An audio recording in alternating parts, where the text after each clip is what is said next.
Chris Godinez, licensed professional counselor, also the host of We Need to Talk on every Sunday at noon, and then I post it up to YouTube and then to Facebook. And it's noon Pacific, 3 p.m. Eastern. I keep forgetting to say that.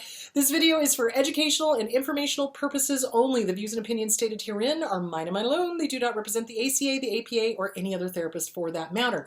And I would like to thank my sponsor, BetterHelp, BetterHelp, betterhelp.com/Chris Godinez. They are an online counseling company. If you are outside of the United States and you want to get in with a counselor, you want to get in with a counselor here, just go on to betterhelp.com/Chris Godinez. You will get with a PhD level or a master's level. They're all licensed. If you're in the US and you're in a small town, you don't like the counselor that you could see in your small town, you want to see somebody else, but you don't want to drive forever, get on to betterhelp.com/Chris Godinez, and they will put you with a licensed professional counselor in your state, and they are amazingly affordable. So I think it works out to like something like $65 for per session for a package of 4. So awesome, awesome, awesome, and I'm getting really good feedback from people who've been using them, so that makes me very happy. So thank you, betterhelp.com/Chris Godinez. Okay, diving into the questions. So I had a question this week from a listener that wanted to know, what is the difference between a dysfunctional family and an abusive family? Well, it's kind of the same thing, because think of it this way. They're dysfunctional. Yes, they're struggling, they're trying, but they know something's wrong. So go get help, because otherwise you're just perpetuating the dysfunction. So it's still abuse. It really is. Yes, they are, living in coping or whatever that is, but they know there's something wrong. Go get help. There's ways to go get help. You can get free counseling. You can get it through schools, universities that have a counseling program. They often need people to practice on, so it's called practicum if they're still doing that. You can get low-cost counseling through many, many, many different agencies like Jewish Family Services, Catholic Charities, et cetera, et cetera, et cetera. You just got to ask. You got to ask. So, and a lot of therapists that don't take insurance are willing to do a sliding scale. So you just got to ask and got to get the help. So if somebody's in a dysfunctional family and they're like, oh, well, we're not abusive, we're just struggling, we're this, we're that, they're the other thing. Well, there's a problem. Go fix it. So really the difference between dysfunctional and abusive is an action, and that's it. It's like, are they harming people? Okay, well, if they're harming people, that's abusive, and it needs to be fixed. If they know there's a problem, they know they're struggling, they need to go get help, they need to fix it, they need to stop being dysfunctional, period. So I hope that answered the question. If it didn't, please IM me on Facebook, and I'll try to give you a better answer. But basically, a dysfunctional family is an abusive family, because there is an issue, there is a dysfunction, there is harm happening, they know it's happening, they're not changing it. They need to change it. They need to work on it, and you can do it with self-help books. You can do it with listening to these podcasts or these programs or whatever. You can start making change. You don't have to wait. You can do it now. So yeah, there's that. I hope that answered the question. Somebody is asking if I think that psychopaths and narcissists, if it's a spiritual warfare. Well, they are trying to soul kill. They absolutely are. If that's the way you need to phrase it, then phrase it that way. Personally, professionally, I can't say that it's spiritual warfare, but if it walks like a narcissistic demonic duck and quacks like a narcissistic demonic duck and spews pea soup like a narcissistic demonic duck, then it's a narcissistic demonic duck. So do you see where I'm going with that? It's like you phrase it however you can cope with it or deal with it or whatever. Is it spiritual warfare? Yeah, in some level it is. Absolutely, because they're trying to kill you. They're trying to kill you. They're trying to kill you physically. They're trying to kill you emotionally. They're trying to kill you spiritually. And I talked about this on Sunday with the cult conversation.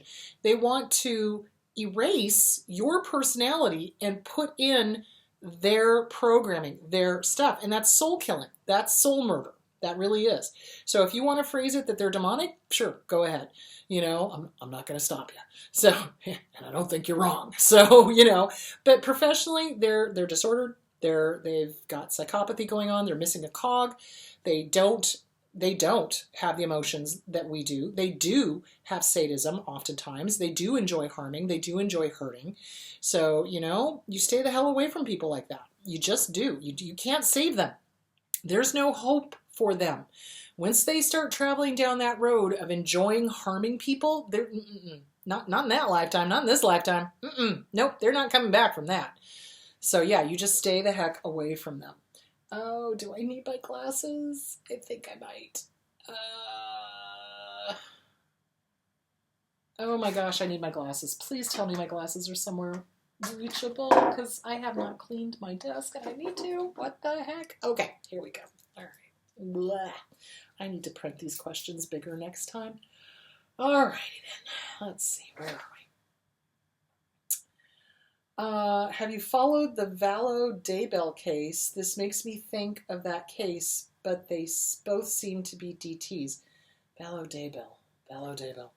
Is that the one where they killed the kids? Oh, it was the Doomsday cult. Yeah, so I haven't been following it. I try, honestly, ask John. I try not to watch the news because I just get upset. I do. I will either start crying or I will start throwing things because I get so angry. So, it's like, ah! So, yeah, this is the case where the woman believed that the end times had come, and so she killed her ex, I think, and her 2 children, and they just recently, within the last year or two, found the bodies and all of that. They escaped. They tried to flee to Hawaii, and then they were extradited back, and then they were in Idaho, and they were here in Arizona, and good fault. Anyway, yeah, no, I haven't really been following it, but yeah, it is. Any extreme cult, any cult that's like, oh, it's the end times. No, Mother Clucker, it's not. You know how I know that? Because right in the Bible it says no man knows when the end is. No man knows it. No man knows it except God. That's it. So anybody who says that they've got the inside, scoop on when the end times are is selling you the Brooklyn Bridge. Be very careful. So, yeah. All right. And I feel sorry for those kids because they were killed in the prime of their life. Okay, where do I draw the line with verbally, emotionally abusive adult daughter? My narc parents left me ill-prepared to be a mother at age 17, and no doubt my disordered behavior traumatized her. I have much regret. Well, so you have to have boundaries, and you do not allow anybody, and I don't care who they are, to be verbally abusive or physically abusive or emotionally abusive or whatever. And no matter who they are, whether they're a child, whether they're a cousin, whether they're a sibling, whether they're a parent or whatever, you draw the boundaries. I will not tolerate this behavior. And when this behavior happens, the conversation is going to stop, and then you stick to it. And they may come unglued and how dare you, and then they may give you the cold shoulder.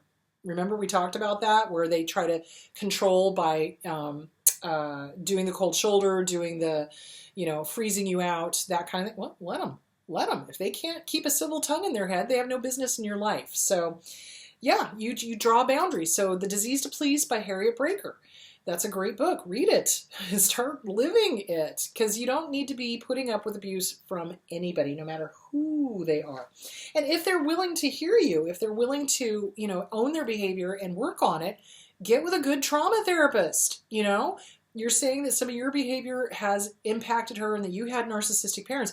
Get with a good trauma therapist. Work on yourself, and then see if your child would be willing to go to therapy with you to repair and help heal your relationship with them. So yeah, that's one way to do it. So okay, there that is. In front of my daughter, who is 19, my husband mentioned that he had a homosexual experience before puberty. Too much information or educational? Well, at 19, it depends on what the intent was. What was the intent? Why did he feel the need to share this? So the difference between TMI and educational. If the child had asked, did you ever question your sexuality? Did you ever explore? Did you ever experiment? Did you ever, then it would be like, yeah, I had a relationship when I was, blah, blah, blah, blah, blah. That would be educational.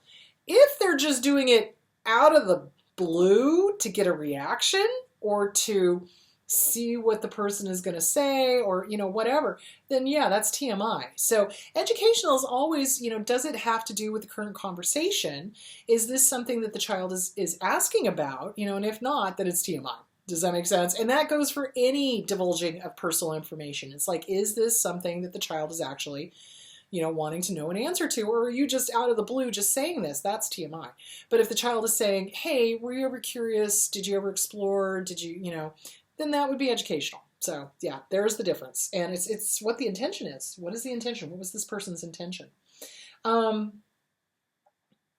Oh, thank you. So somebody said your videos are fantastic. Thank you for making these. You explain things so well. You're very, very welcome. It is a joy for me to do these videos. It really is. It makes me so happy to help people, and it makes me happy to hear that, yes, what I'm teaching them has got value and that they have improved their lives, gotten away from abusers, doing well, that kind of thing. So yeah, I really enjoy doing these. I really, really do. So thank you guys for listening. I really appreciate it. Thank you. Okay.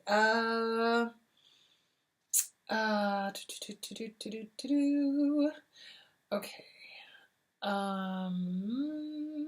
Oh my gosh. Okay. Yes, I am making these into podcasts. So that's the reason why I've got this huge microphone and thingy. I don't know. It's like so you don't do your P's too hard, I guess. That kind of thing.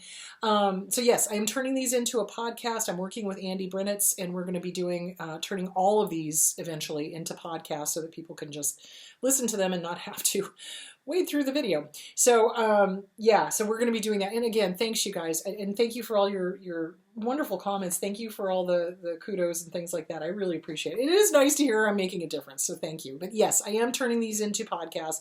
That's why I've got the mic and the headsets and the whole thing, and technology is a challenge. So yeah, that'll be soon. And also my new book, the third book is coming out. It's at the editors this week. It's going to be on what it's really like to be a therapist, and hopefully that will dissuade some people from becoming therapists, and it will encourage others to become therapists. So there that is.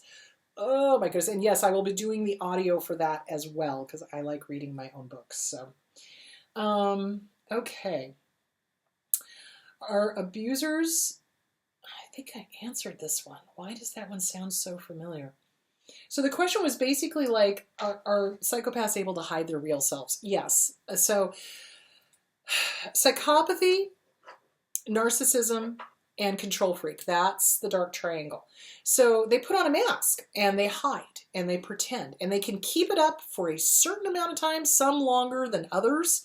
But then when it gets too pressure intensive or whatever, and they've got the hooks into you, that's when the mask slips and the real them comes out. And that's why it's so devastating to people who loved them, because you think you know this person, and then the real them comes out and you're like, what happened to this kind, wonderful, loving person, So that's cognitive dissonance comes in, and then you start realizing this was a game, this was a mask, this wasn't the real person. The real person is the one that's being cruel and mean and vicious.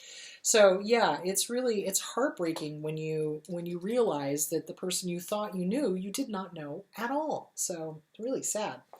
Okay. How do I deal with the hoovers? This is a joint custody question. I get this one a lot. So when you are in a high conflict custody battle, or you've got custody with an abuser, like you've got a child or children, and you've got custody between you and the abuser, 50-50, that's usually what most judges do, and you're being hoovered. So they're constantly texting you, constantly calling you, constantly emailing you, whatever. You want to get some like family wizard or whatever that will keep all of the conversations so they can't go back through and erase anything that they've said. You also want to only respond to that little tiny one sentence that's about the kids. So what abusers will do is they will overload the person with, you did this and you did that, and you guns, you're a horrible person, how dare you, blah, blah, blah, blah, blah, all this stuff that has nothing to do with the children. And somewhere in that mishmash of all this, blame, shame, and guilting, one tiny little sentence about the kids, and they're hoping you're going to miss it. So what you need to do is you need to train yourself to not respond. Listen to me now, believe me later. Do not respond to all the baiting. They're baiting you. They want you to respond angry. They want you to get upset. They want you to continue, because that's what they live for.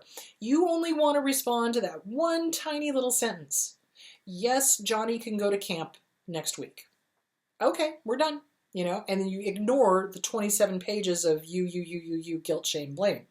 So Susanna Quintana at SusannaQuintana.com. I love her. One of the services that she offers, and this is why she and I work together so well, is because she will read through the ridiculousness of, the emails and show you how to only respond to that one sentence or that one paragraph that's about the kids. So yeah, abusers will use the excuse of custody to continue to hoover you or continue to contact you. Sometimes the hoovers are mean and nasty, like I just was talking about, like you.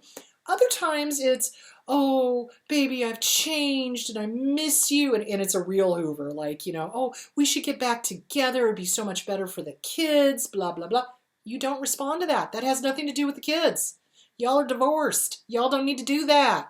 Don't do it. You see where I'm going with that? So you don't respond to that stuff. And so the thing I love about Susanna is she'll teach you how to not respond and what to respond to. So even though they're kind of sort of bringing the kids into, oh, it'd be so much better for the kids. Well, we're divorced. This is not about the kids. And you have to learn to watch for those kind of hoovers because they will do that because they're freaking manipulative and evil. Blah. And I don't like them and they need to go bye-bye. Okay. Why do we get abuse amnesia? Why? Okay. So we get abuse amnesia in order to survive. It's dissociation, really, is what it is. So abuse amnesia is a part of PTSD, post-traumatic stress disorder. CPTSD, complex post-traumatic stress disorder. So complex meaning it happens over and over and over again. So abuse amnesia, we forget really integral parts of the abuse because we just can't. Our brains are just like, peace out, can't deal with it, bye-bye, and we don't remember it. So, or we start minimizing. And it's a defense mechanism. It's a way to survive. Oh, wasn't that bad? Oh, I didn't have it as bad as somebody else. I have heard so many survivors of abuse say that to me. And I just want to be like, sweetie, no, stop minimizing. What you went through was horrible. I mean, okay, some other person might have had it worse. This is not a competition. It really is not. And it doesn't negate what you went through just because somebody else had it worse. Seriously, please stop minimizing. Stop minimizing. So that is a part of PTSD. So we do that because we're trying to tell ourselves the story we can live with. Oh, it wasn't that bad. Oh, it was okay. Oh, and remember, the inner child is desperate to have that parent or that abuser be okay, and they're not. And so it's really important to start working with a good trauma therapist to work on that inner child workbook, Catherine Taylor. Start working with that inner child that, yeah, this was bad. No, that person is not a good person. We don't need them in our lives. How many times do people keep going back to a disordered parent and are constantly destroyed because they go back and the parent does exactly what they've been doing for the last 50 years? Stop going back to a well that is not only dry, it's salted and it's poisoned. Stop it. You're not going to get a different answer. That's the definition of insanity, is doing the same thing over and over and over again, expecting a different outcome. Once they have shown you who they are, multiple times, usually in families, when they've done that, believe them. They're never going to change. They're never going to get better. They're never going to suddenly have an epiphany and be like, oh my gosh, I was a horrible parent. I'm so sorry. Sometimes you'll get that deathbed apology, but that's because they're terrified of going to hell. So, deathbed apologies don't count for much as far as I'm concerned, because it's like the time to have apologized was, 30 years ago. So, can you forgive them? Yeah. But forgiveness is not about that person. It's about you. What can you live with? Compassion versus idiot compassion. I will be talking about that in a future episode here pretty soon. But, forgiveness is not needed or necessary. You don't have to forgive them. You don't. You really don't. It drives me crazy when people are like, oh, you need to forgive them. You need to go pound sand, sweetie. Seriously.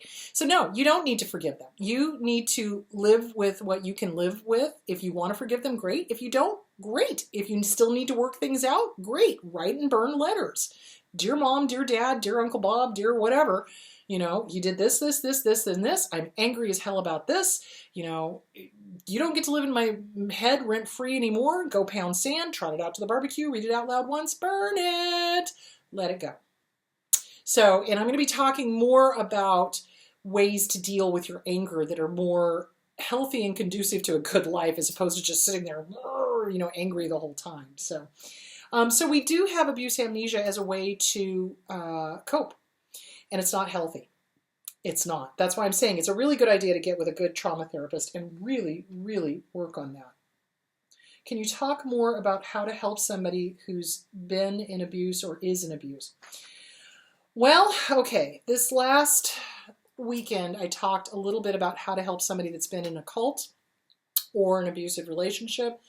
Basically, confronting them will do nothing. Hitting them with facts will do nothing. You've got to listen to them. You've got to repair the relationship as much as you can, and you just keep slipping in reality as often as you can, as gently as you can. And that's all you can do. Like if you, for example, oh, my hair's driving me crazy, sorry. Oh, if you confront them about who they are currently seeing, like if you call it out, hey, this person is not good for you. You're changing. Your personality is changing. You're changing. I don't like this. They're going to get defensive as all hell. And, and some people never leave abuse. Some people never leave. They don't want to. They think that's what they deserve. And all you can do is say, here's an easier way. Here's what I know. Here's an easier way. And they'll either walk down that path on their own or they won't. And either way, it's not because you failed them. So oftentimes what I hear from people is, oh, I failed them. Oh, I failed them. No, you didn't. You didn't. You offered them a path and they chose not to take it. It's called free will, unfortunately. So if they choose not to leave abuse, if they choose not to leave a cult, there's nothing you can do.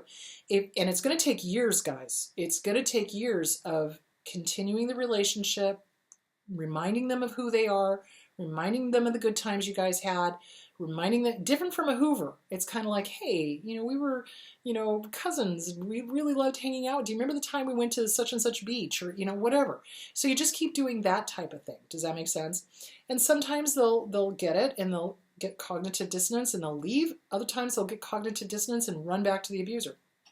So really, it's not because you failed them. You just keep the door open, be on the other side of the door when they're ready to push through it, but don't blame yourself if they don't. So yeah, so there's that.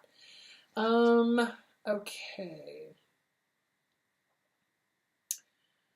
I'm terrified of leaving. I'm terrified of what he might do. What do I do?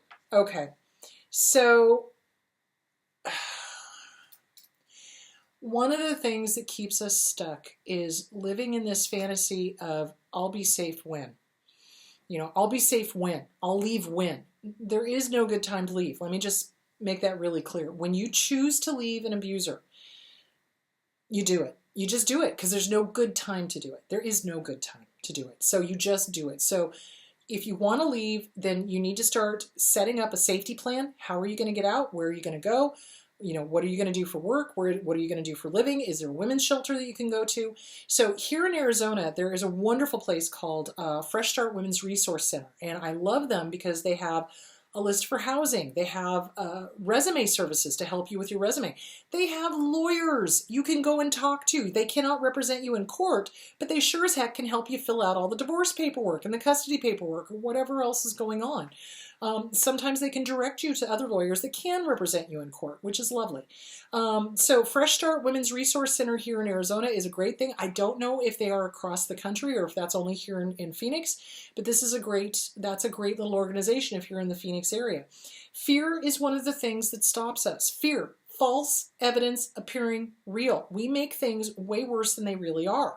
Now, abusers are scary and they are dangerous. I'm not going to lie to you about that. But there is no good time to leave them. If you want to leave, leave. Find out where you can get housing, where you can get a job, where you can get that lined up and then go. Because if you don't, you're going to be looking back 20 years later going, why didn't I leave then? And that's what we do. And it's because we build it up in our mind that it's going to be worse than it really is. Now, some abusers absolutely are psychotic and they are stalkers and they do crazy things, but that's why you want to have everything lined up ahead of time. You want to be somewhere safe. You want to, and there's, you could even talk to domestic violence lines that will help you change your name, make it so that your information is not public, et cetera, et cetera, et cetera. So yeah, look into that stuff. There's resources out there, guys. Yes, it is scary. Absolutely. It is terrifying. However, it's not going to get better. So the best time to leave is when you're thinking about it. So get a plan together, get it going, get it into action, and then march out that door. You know, you wait until they're gone and then you go. So yeah, and make sure you have support. Make sure that you've got a domestic violence hotline on your side, or that you've got some sort of support group on your side. Do contact women's shelters. Do contact violence support, domestic violence support groups, et cetera, et cetera, et cetera, and get rocking and rolling on that. And don't allow the fear to stop you, because it will keep you there. It will. That's why it makes me so angry when somebody is like, well, why didn't you leave? Blah, blah, blah. And I'm like, do you understand how terrifying this is? Do you understand how much is, you know, in our heads when we're finally thinking about leaving? You know, it's like, unless you've walked in our shoes, how about you shut up? You know, that makes me angry.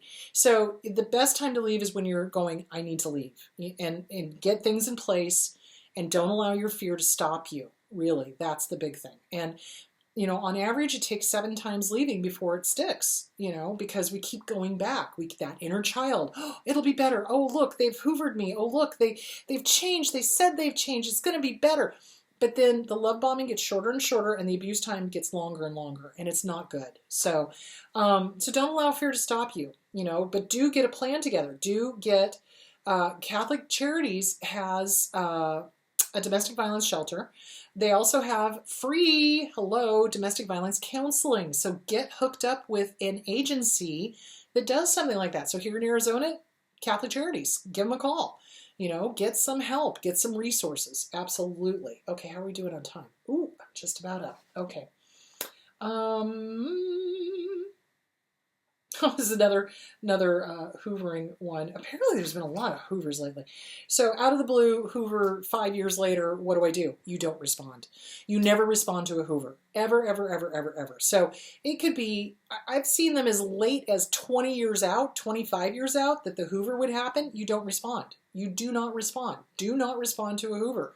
You know, hi, how you doing? Oh, hey, found your number. Hey, looked you up on Facebook. You know, don't respond. Don't respond. You are under no obligation to respond. If somebody was abusive, you don't respond. This is a hoover. And hoovers can happen days, weeks, months, years, decades later. So just be aware of that and do not respond. Do not respond. Do not respond. Don't let curiosity get the better of you, because I can guarantee you, you're going to get back to it. You're going to get sucked back in. And then you're going to be sitting there shaking your head going, what was I thinking? So don't respond. That's the best way to respond to a hoover, is to just not respond at all. All right, kids, that is all the time I have for today. So this coming Sunday, I'm going to be talking about redirecting your anger. So how to use your anger in a good way, for good as opposed to evil, how not to hurt yourself with it, what to do, et cetera, et cetera, et cetera. Because we do have a lot of anger. We absolutely do have a lot of anger when we come out of an abusive relationship. You betcha. So we're going to be talking about redirecting anger and how to make that better for ourselves. All right, guys. Talk to you later. Have a great week. Be good to yourselves. Drink plenty of water, and I'll talk to you soon. Bye.